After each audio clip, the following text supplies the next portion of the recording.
boys and girls, welcome to Library Land. It's Miss Saleri here, and this is going to be our second installment of Bananas and Books. So get comfortable, get a healthy snack, and we're going to listen. Last week, Miss Caitlin introduced us to the book of Stargirl by Jerry Spinelli, and we met the characters Leo, his friend Kevin, and this new and mysterious girl, Stargirl. We're going to pick up with Chapter 3 and see where our characters are headed. Chapter 3. We fought daily, Kevin and I. My main job as producer was to recruit people for the hot seat. So if we remember from last week, Kevin and Leo, they host this news show at their high school in Arizona called the Hot Seat. After I signed someone up, Kevin began researching the person, getting questions ready. Every day he asked, "Did you sign her up?" Every day I answered no. He got frustrated. "What do you mean no? Don't you want to sign her up?" I told him I wasn't sure. His eyes bugged out of his head. "Not sure? How can you not be sure? We high-fived about it in the lunchroom. We were thinking a Stargirl miniseries. This is the hot seat episode from heaven." I shrugged. That was then. Now I'm not sure. He looked at me like I had three heads. "What's there to not be sure about?" I shrugged again. "Well then," he said, "I'll sign her up." And he walked away. "You'll have to find another director then," I said. He stopped. I could almost see the steam rising from his shoulders. He turned and pointed. "Leo, you could be a real jerk sometimes." And he walked off. It was uncomfortable.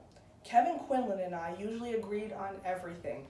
We have been best friends since we moved to Arizona the same week 4 years ago.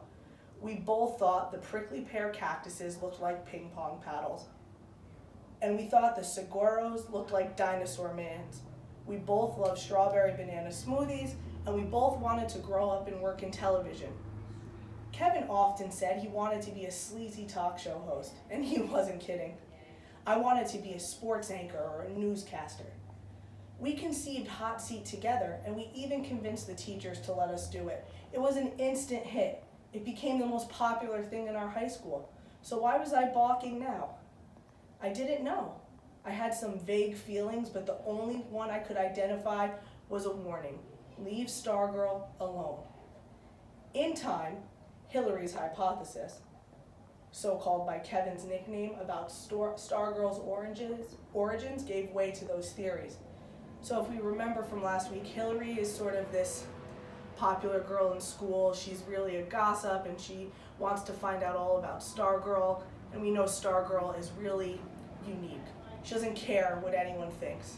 She walks around with her canvas bag and her crazy clothes, and she sings happy birthday to everyone. And this bothers Hillary because Hillary likes everything to be status quo. So Hillary's hypothesis all about Stargirl, and the theories were she was trying to get discovered to be a movie star. She was a homeschooling freak gone amok. She was an alien. To make matters worse, she brought a rat to school, and that was just the tip of the iceberg. She had hundreds of them as homes, supposedly, big as cats. Other crazy theories about her: she lived in a ghost town. She lived in a bus. Her parents were acrobats. Her parents were witches. Her parents were brain-dead vegetables in some hospital in Yuma, Arizona. We watched Stargirl sit in class, and she pulled from her bag that looked like it had ruffled curtains on the side of it, a 3-inch clear vase, and she would drop in a flower, a white and yellow daisy. She did this and undid this every day, 6 times in one day. On Monday morning, the daisy was fresh. By the last period Monday, the petals were drooping. By Wednesday, the petals fell off, the stem sagged.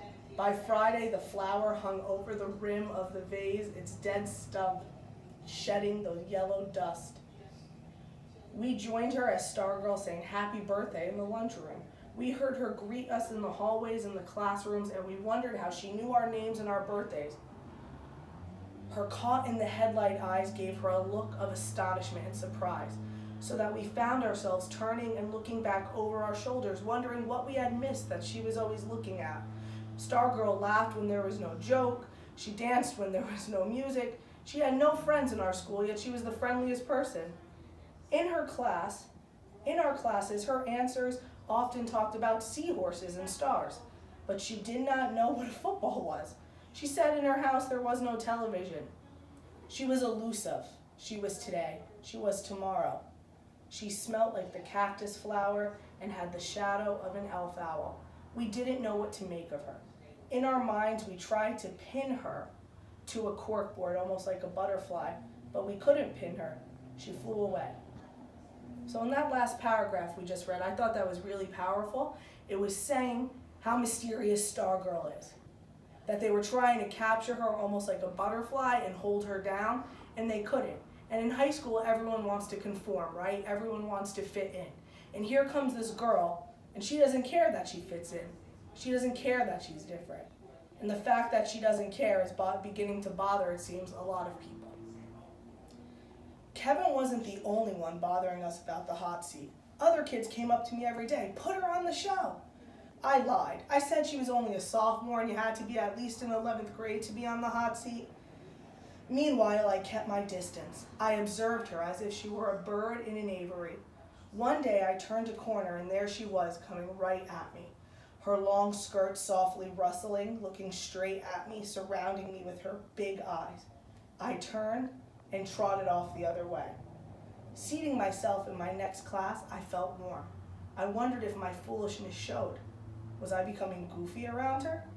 The feeling I had when I saw her turn the corner made me feel panicked. Then one day after school, I followed her. I kept a safe distance.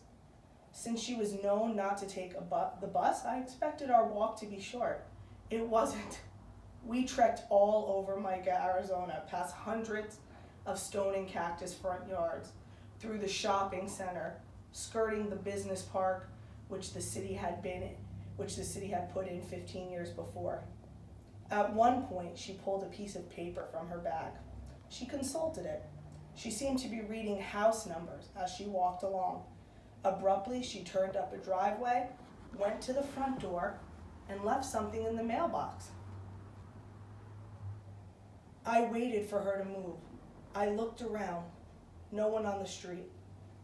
I went to the mailbox, pulled out a homemade card, and opened it. Each tall letter was different and painted. The card simply said, "Congratulations," and it was unsigned. So he followed her and she put an unsigned, beautiful card in a mailbox. Who do you think this card was going to? I resumed following her.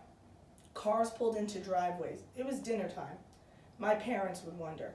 She took her pet rat from her bag and put it on her shoulder. Riding there, the rat faced forward, its tiny triangular face peeping out of her sand-colored hair. I could not see its beady black eyes, but I guessed it was looking at me. I fancied it was telling her what it saw. I fell further back behind them, not wanting to get caught. Shadows crossed the streets. We passed the car wash and then the bike shop.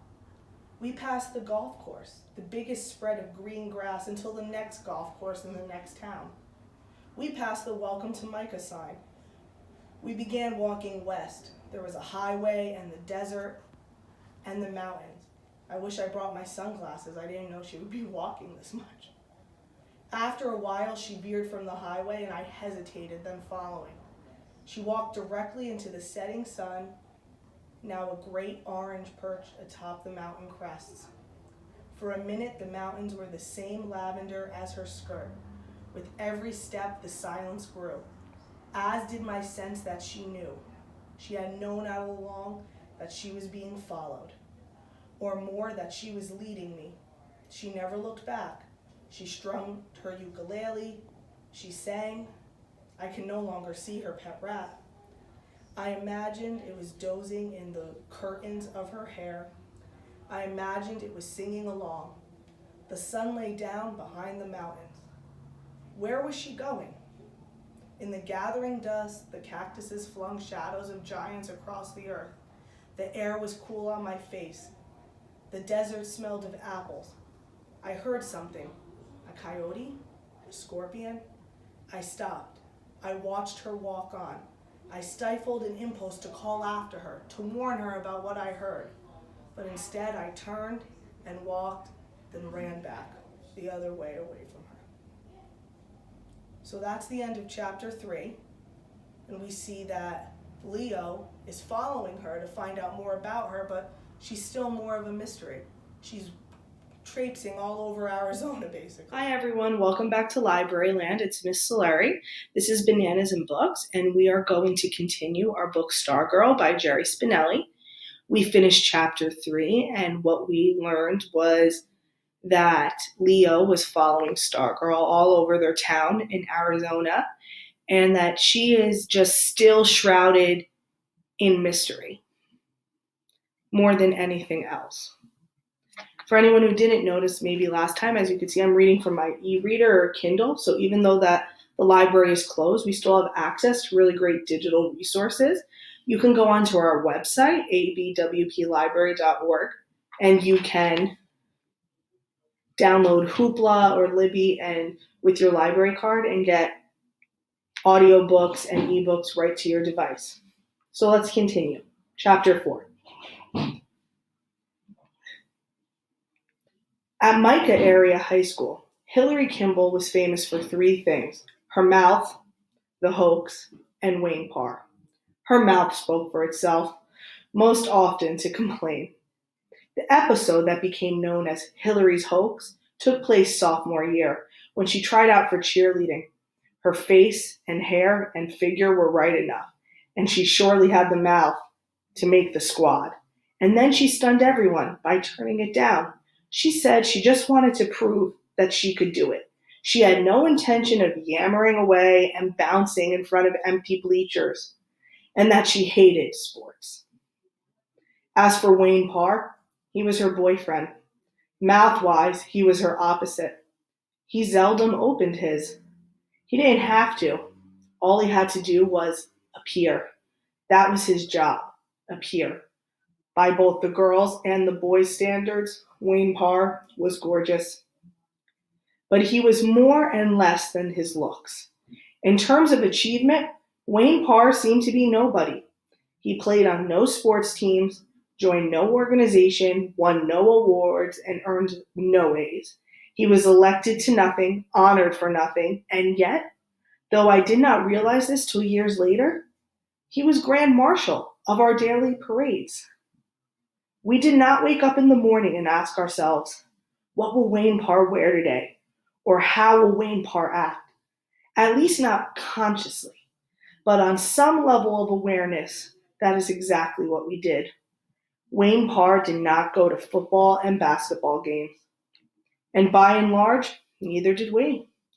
Wayne Parr did not ask questions in class or get worked up over teachers or pep rallies, and neither did we.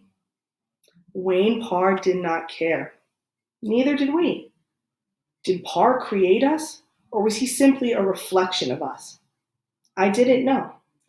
I knew only that if you peeled off one by one of all the layers of the student body, you would have found at the core not the spirit of the school, but Wayne Parr.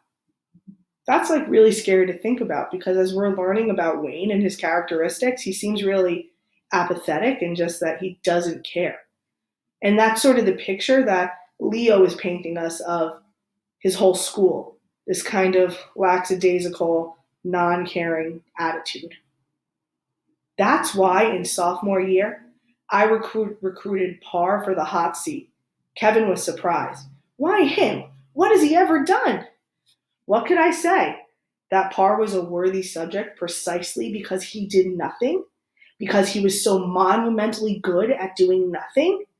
I only had vague insight, not the words. I just shrugged.